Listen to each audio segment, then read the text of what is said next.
Entrevista.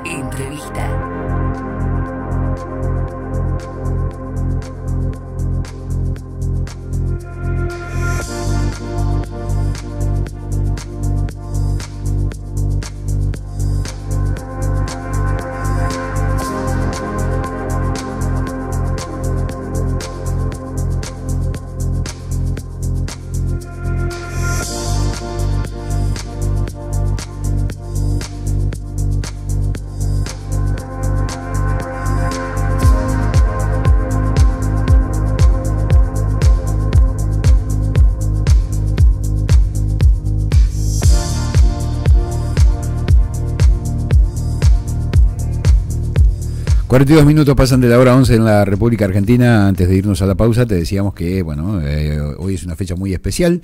Está cumpliendo 210 años la provincia de Entre Ríos, y para conversar un poquito sobre este hecho histórico hemos convocado a Pablo Remolif. Ya hemos hablado con él hace un tiempito sobre la figura de Artigas, y es prácticamente una continuidad, ¿no?, de aquella charla lo que hoy vamos a tener. ¿Cómo te va, Pablo? Buen día. Buen día, ¿qué tal? Bueno, como vos decías, quedamos ahí. Claro. La última vez quedamos en la primera parte, y bueno, creo que lo que hoy se conmemora, que son 210 años de la fundación de la provincia, de alguna manera retoma, ¿no?, lo que habíamos quedado, que fue en su momento cómo arrancaba quizás la lucha artiguista, primero junto a Ramírez, pero ya ahora, en esta última fecha, ya representa el ocaso de Artigas, ¿no? Claramente. La fundación también un poco rara, porque fue a través de un decreto y una división de territorios, de un territorio que era uno y se fue subdividiendo. Digo, ¿cómo se dio ese proceso histórico? Bueno, en realidad arranca todo en el siglo XVIII en Europa, es decir, ¿por qué tanto tiempo antes, no? Es decir, estamos hablando de 1814, que son 210 años ahora, pero tenemos que remontarnos al siglo XVIII en Europa, cuando la monarquía absolutista era lo que regía el mundo, si se conocía, si se quiere. ¿Qué mejor exponente de la monarquía absolutista que el rey Luis XIV de Francia, ¿no? Claramente uno de los exponentes más grandes que tuvo la monarquía absolutista en Europa, si se quiere. En España pasaba algo similar, pero había de alguna manera alguna tensión, porque el rey Carlos, el último rey de Habsburgo que va a gobernar España, estaba muy enfermo y se venía una sucesión, ¿no? A raíz de que no se ponían de acuerdo para ver quién iba a suceder, porque había dos facciones por familia, ¿no? Dos sobrinos nietos del rey que querían el trono, uno por el lado de los Habsburgo y otro por el lado de los Borbones. Obviamente, ¿cómo se soluciona una sucesión? Con una guerra, claramente, ¿no?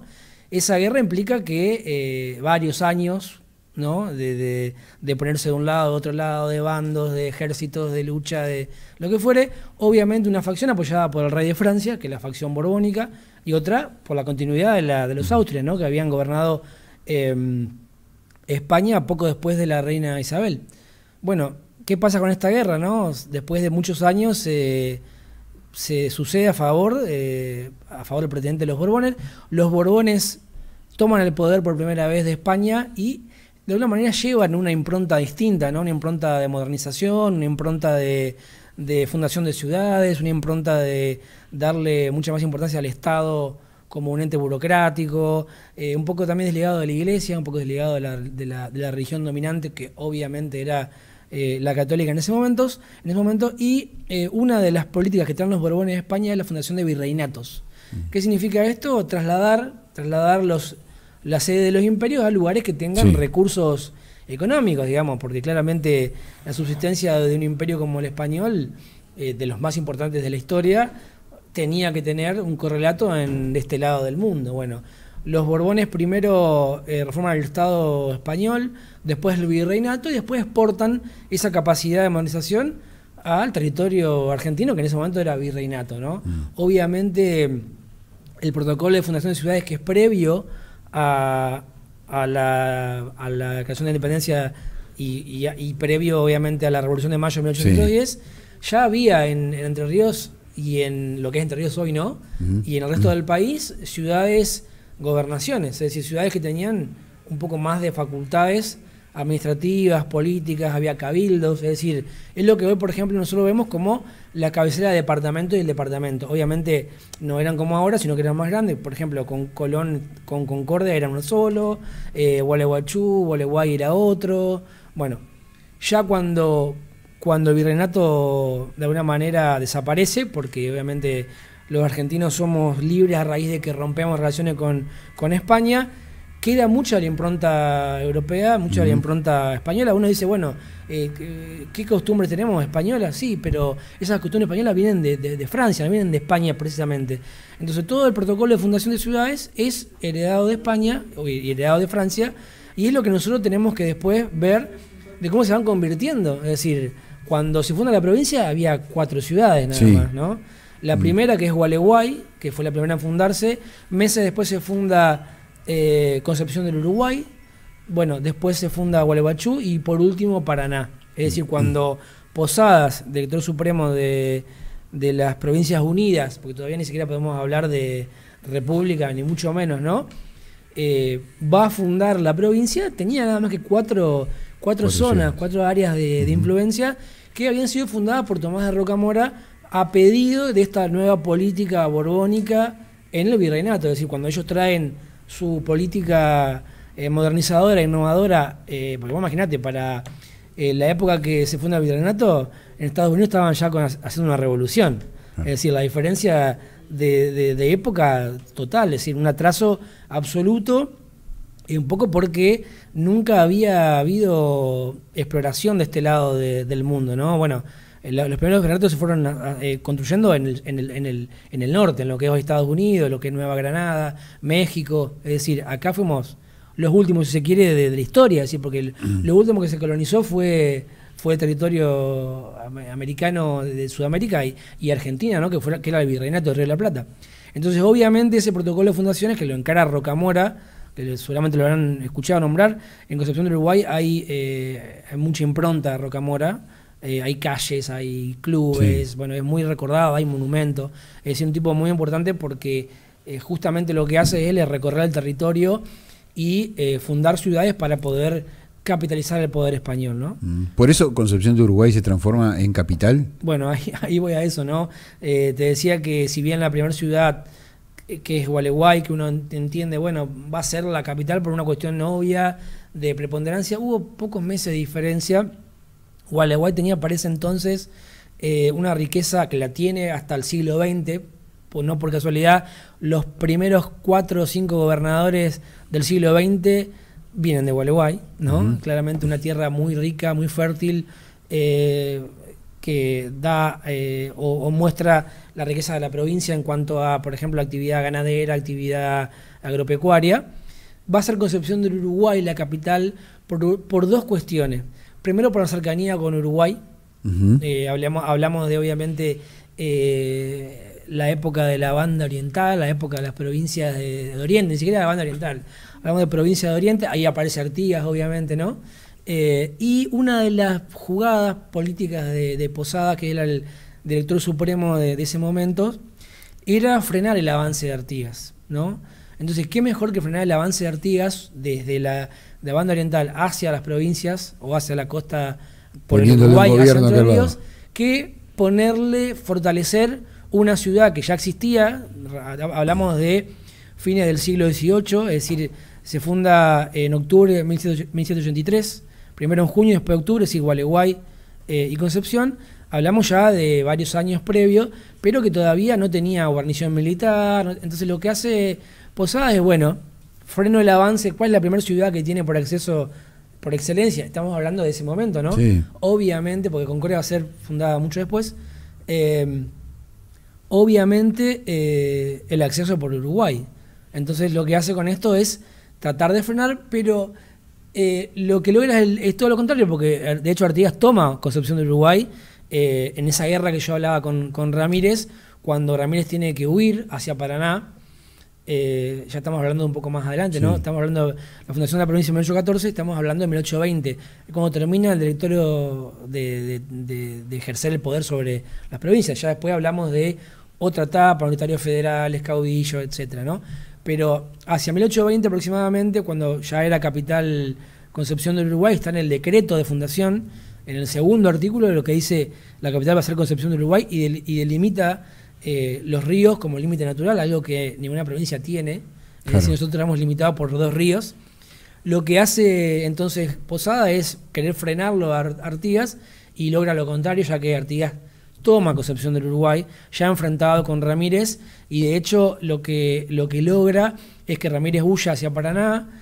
Después la historia es otra, porque Ramírez lo espera en Paraná, en las Tunas, finalmente lo vence, lo derrota, le tiende una trampa. Artigas, que había sido compañero de Ramírez, yo hasta me animo a decir que Ramírez se ha formado al lado de Artigas, ha sido discípulo de Artigas, pero diferencias de cómo concebir el futuro, obviamente los separan, y finalmente su discípulo termina derrotándolo en las Tunas, acá cerca de Paraná, con la ayuda de Mansilla, cuando después de tomar Concepción del Uruguay, avanza y Ramírez, en una jugada, la verdad, magistral, lo que hace es, se autoderrota para decir, me escapo, y lo está esperando acá en realidad, con un ejército que lo termina derrotando por completo a Artigas, que vuelve por Concepción del Uruguay, se va a Corrientes y de ahí a Paraguay, y no lo vemos más.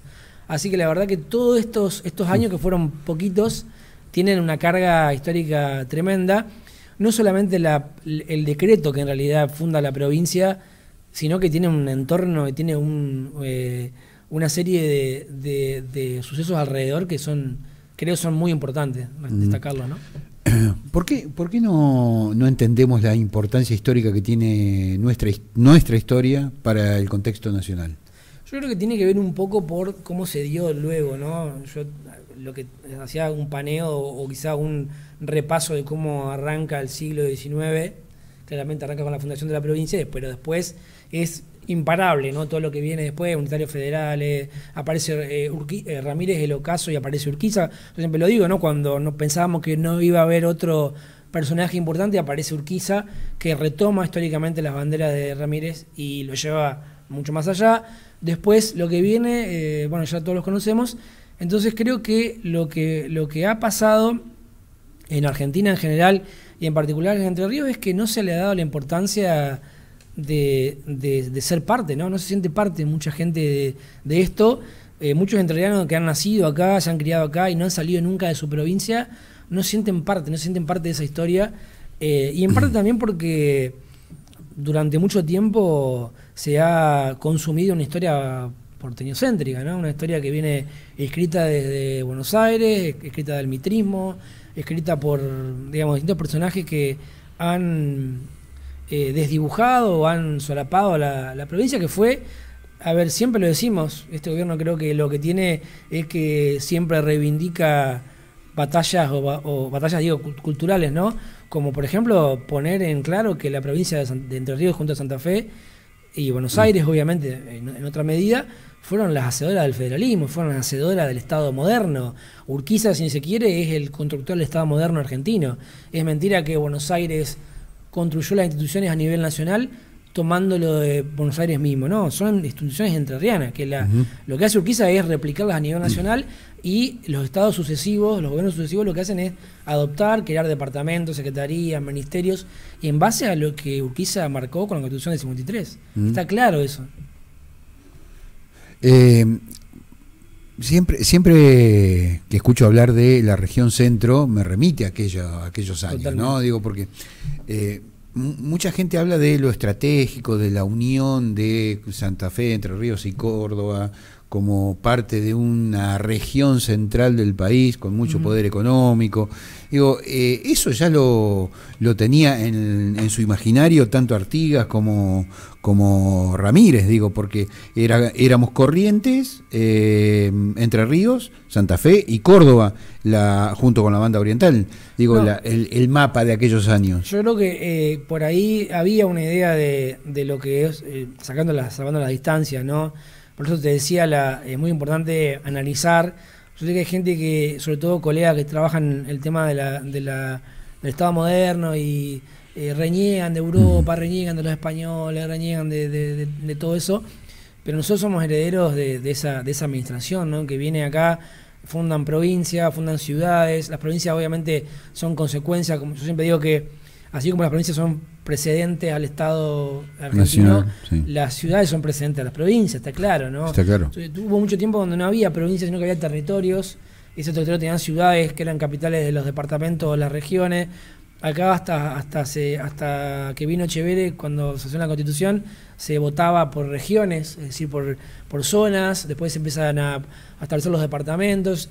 El último departamento se fundó en la época moderna, lo fundó Montiel, que es San Salvador, es decir, pero todo eso viene de ahí, viene de esa división administrativa, y las provincias son una unidad importante en esta época, ¿no? Porque se están constituyendo.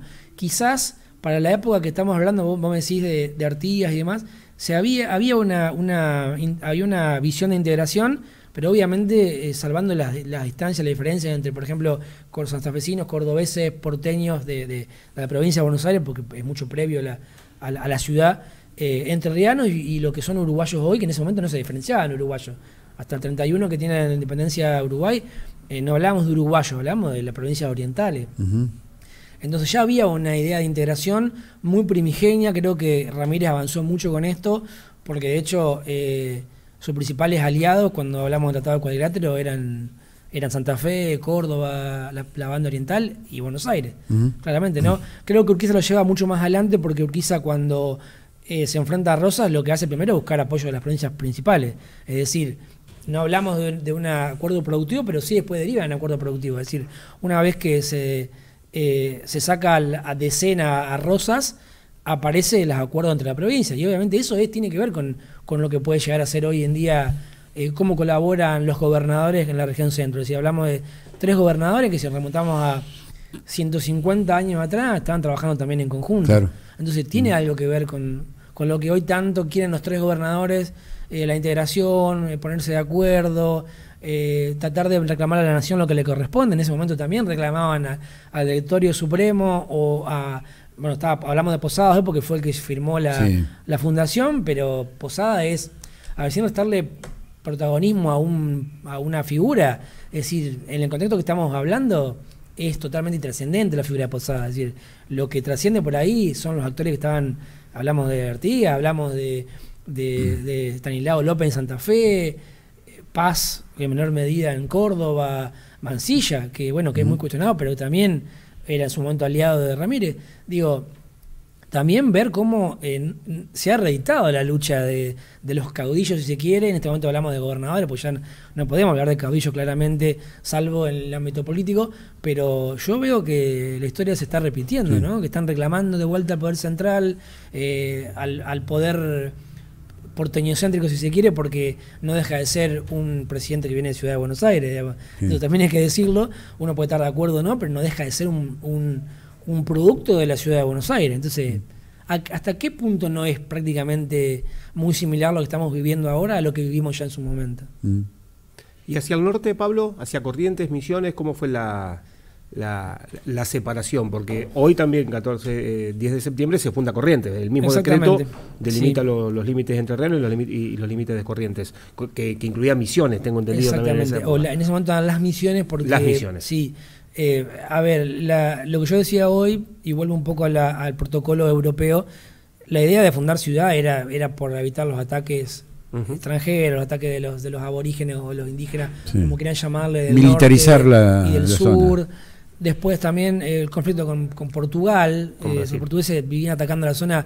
A ver, yo vengo de una zona que si vos te parás en el puerto a una cuadra de mi casa, mirás para allá y tenés Uruguay, es decir, zona de conflicto, zona muy de mucha belicosidad, es decir, la fundación también tenía que ver con eso, de fortificar las ciudades costeras. Si uno va a Colonia, que está enfrente de Entre Ríos prácticamente, va a ver las fortificaciones que los mismos nosotros hicimos, porque en realidad Colonia pasa de manos de primero, Argentina en ese momento no era, pero Argentina, portuguesa, finalmente se la da a Uruguay, y las Misiones entran en ese canje, ¿no? De decir, bueno, te doy acá, te doy allá, y vuelvo a la reforma borbónica, ¿no? La reforma borbónica lo que hacen es expulsar a los jesuitas del territorio.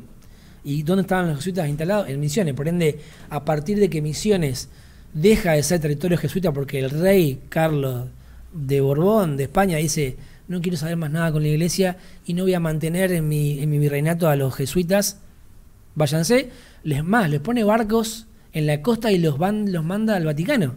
Es decir, a partir de ahí ya no tiene más valor Misiones, porque las misiones que hacían, catequizaban y ayudaban a que los aborígenes, a los nativos, sean más controlables. Es decir, si vamos al norte de Brasil, ahí había militares portugueses que iban con fuerzas y decían, bueno, si se rebelaban, chau, los mataban, digamos, básicamente.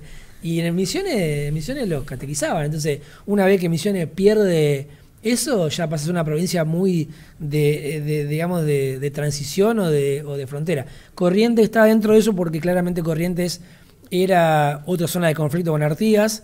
La Liga de los Pueblos Libres va a mostrar eso, claro, ¿no? Como se incorpora Corrientes. Ha invadido varias veces Corrientes de Entre Ríos también.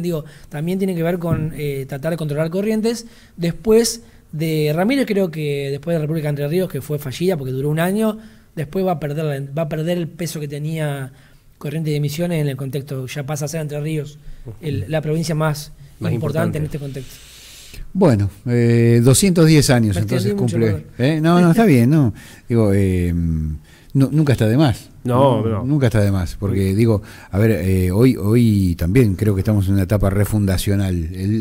La pregunta es, ¿por qué venimos fundando la región centro y este federalismo desde hace tanto tiempo y nunca lo logramos? Digamos, ya es una cuestión política, no histórica. Creo que te digo siempre cuando hablamos, Sergio, de este tema, porque también sos apasionado como yo de esto, me parece que no hay mucha diferencia. La historia es cíclica, la historia es multicausal, es decir, no podemos hablar que una cosa, no podemos predecir que va a pasar lo mismo, pero sí podemos constatar de que está pasando lo mismo, digamos, siguen siendo las mismas luchas, se han reeditado, han cambiado, han aparecido nuevos actores, han reaparecido actores que tienen las mismas responsabilidades que antes, pero yo creo que, como vos decís, no podemos todavía cerrar un ciclo que viene de hace... Estamos viendo, ¿no? 210 años. Ni más ni menos. Bueno, Pablo, te quiero agradecer muchísimo la generosidad de haber venido hasta el piso, distraer parte de tu tiempo para conversar un poquito con nosotros. Pues la verdad que hoy, como nunca, yo no sé si le presté más atención al asunto, pero hoy, como nunca, todo el mundo estaba posteando algo de los 210 años de la fundación de la provincia de Entre Ríos. Un dato histórico que pasa hasta desapercibido, pasaba desapercibido en la década del 80 cuando íbamos al secundario, digamos, nadie nos hablaba de eso. Cuál importante es la educación, ¿no? La currícula educativa. Para mí es una de las cosas que hablábamos recién.